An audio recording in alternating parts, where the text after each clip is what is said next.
DM, play something normal for once. Me, yeah, I got this Tabaxi warlock. DM, what's his backstory? Me, accidentally bought my cat cantrip instead of catnip, and now she's casting Eldritch Blast at me from the overlook of her cat tree, while demanding wet food only. Hey, what's up everybody, it's me, Scooter Diagram here. God damn it, guys. Welcome to another DnDMemes video. Before jumping in the video, I want to remind you, because this would be a great time, if you're not subscribed to the channel, to do it now. You don't want to miss D&D Green Text number 100, okay? It's gonna be a special episode. And you know, if you subscribe now and change your mind later, you can easily unsubscribe. So, I mean, why not? Go ahead, right? But yeah, I would really appreciate that. And with that being said, I hope you really enjoyed the video. Capitalism and dragons. Jesus Christ, how low the resolution is on this image. I'm just gonna find the original and put it in the video, but you can see how how low the quality of the one on the post was. Anyway, for millennia, dragons have raided and pillaged human villages for gold. Lately, however, they've heard of something called wages, where humans will just give them gold for doing jobs. Capitalism saves the day. You mean, instead of spending an hour burning down the entire village and maybe stealing 100 gold pieces, all you want me to do is just spend 10 minutes lightly briefing under the forges and you'll give me 25 pieces each week, just like that? Every week. How will you afford this? Well, we won't have to rebuild the village once a month, for starters.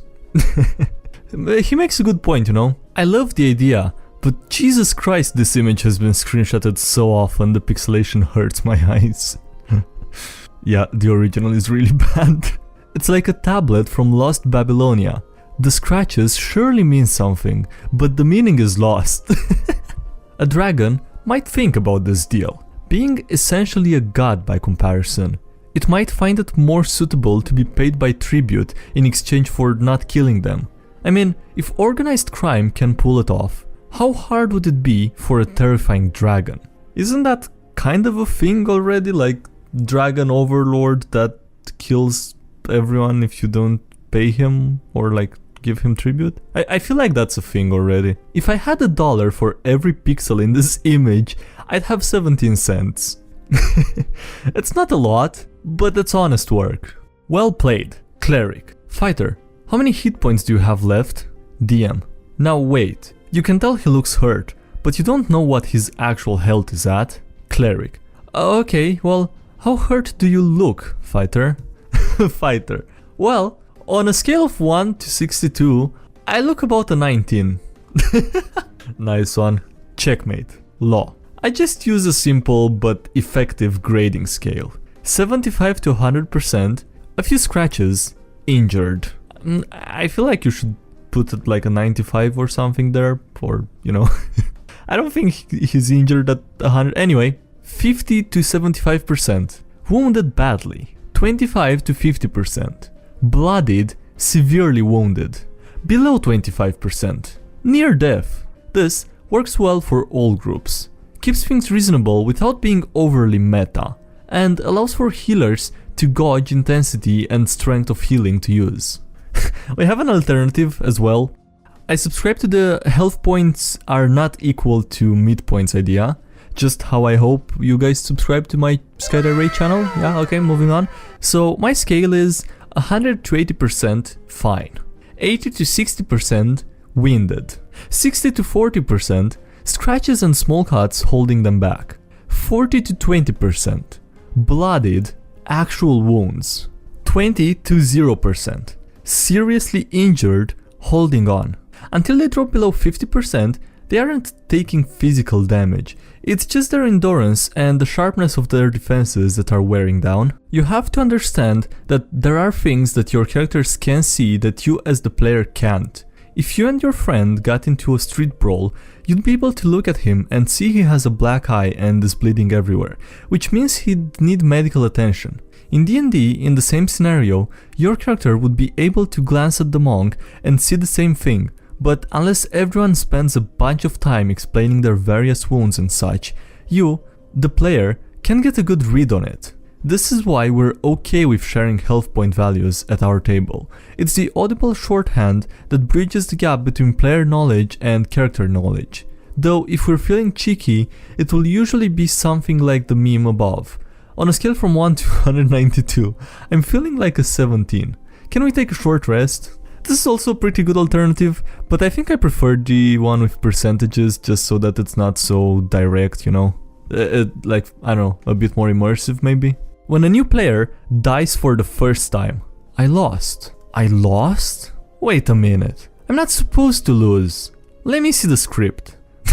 Yep, had a player like that. We were invading an orc camp, trying to be stealthy, and agreed that if a fight did break out, we'd stick close, benefit from auras, everyone in cure wounds range, and protect the squishes, etc.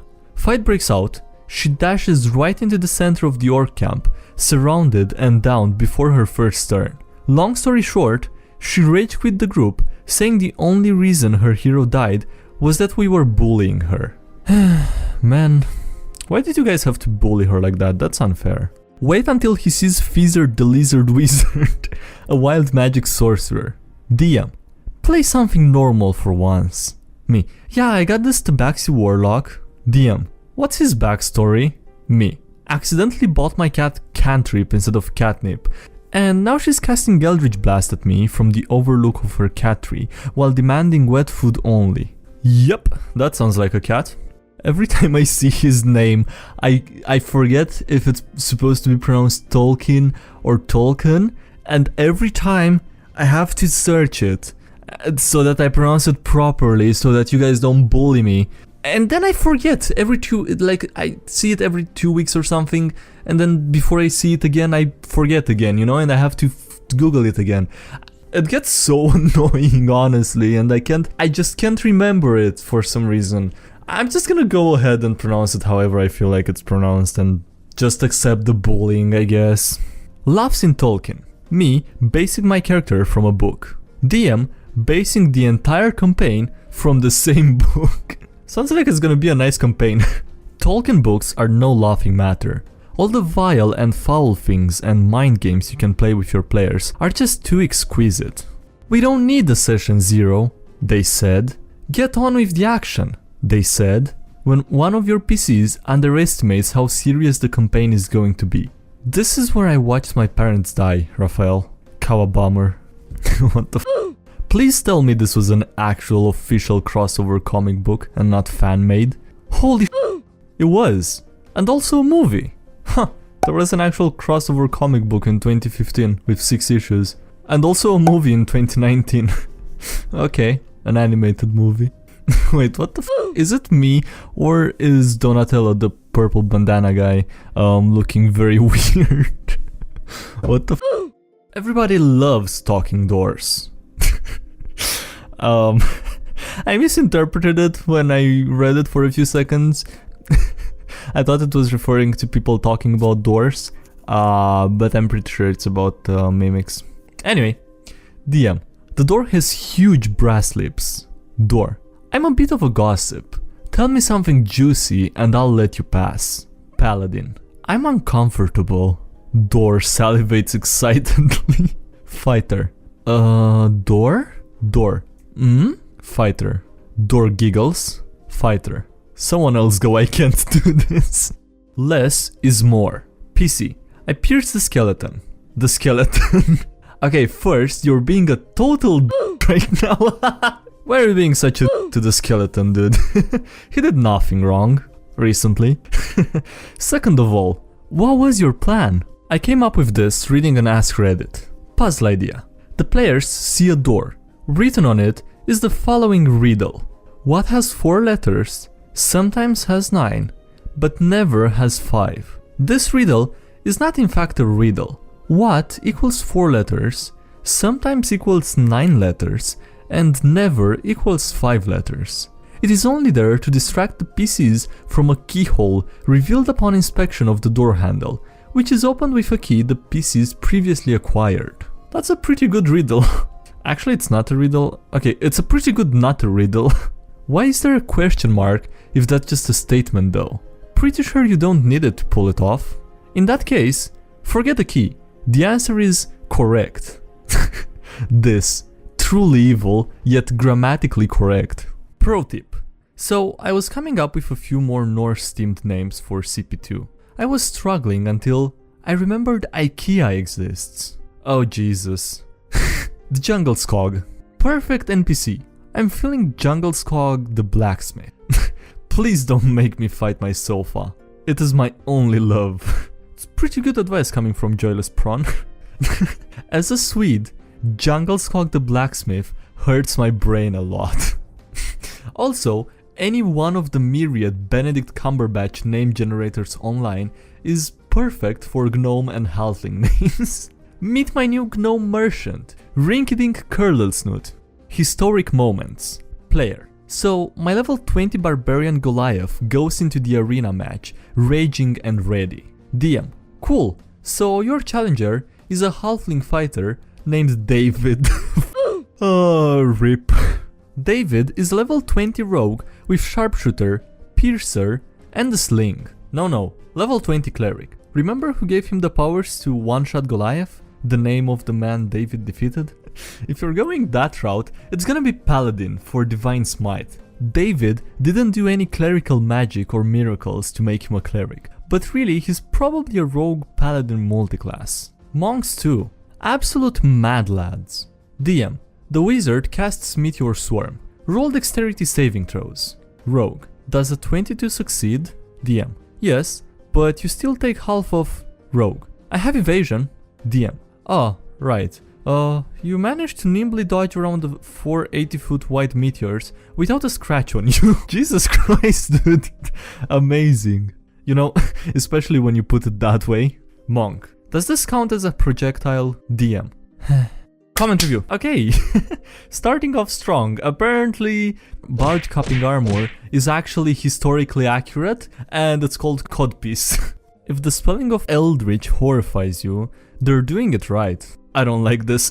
Cleric's party. Starts adventuring to other planes. Cleric showing them a Lovecraftian monstrosity. So, this is my god.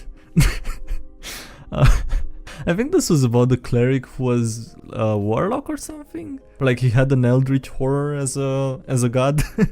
Bisexuals when they see equality. I mean, we're not complaining. Yeah, this was the top comment. Oh, now I remember what this was about. Okay. I was trying to figure out what this comment is referring to before reading it. Yeah, it's definitely about equality with male and female cupping armors. Alright, with that being said, thank you guys for watching. This was it for this video. I hope you enjoyed it. Please leave a like if you did and subscribe for more if you haven't already. Also, thank you to everyone supporting the channel on Patreon. I really appreciate it, guys, so thank you a lot for that. Links below if you want to follow me on Instagram and Twitter, if you want to check out the Discord server or support me on Patreon. And yeah, that's it. Thanks again for watching and I'll see you next time. Have a great day. Bye.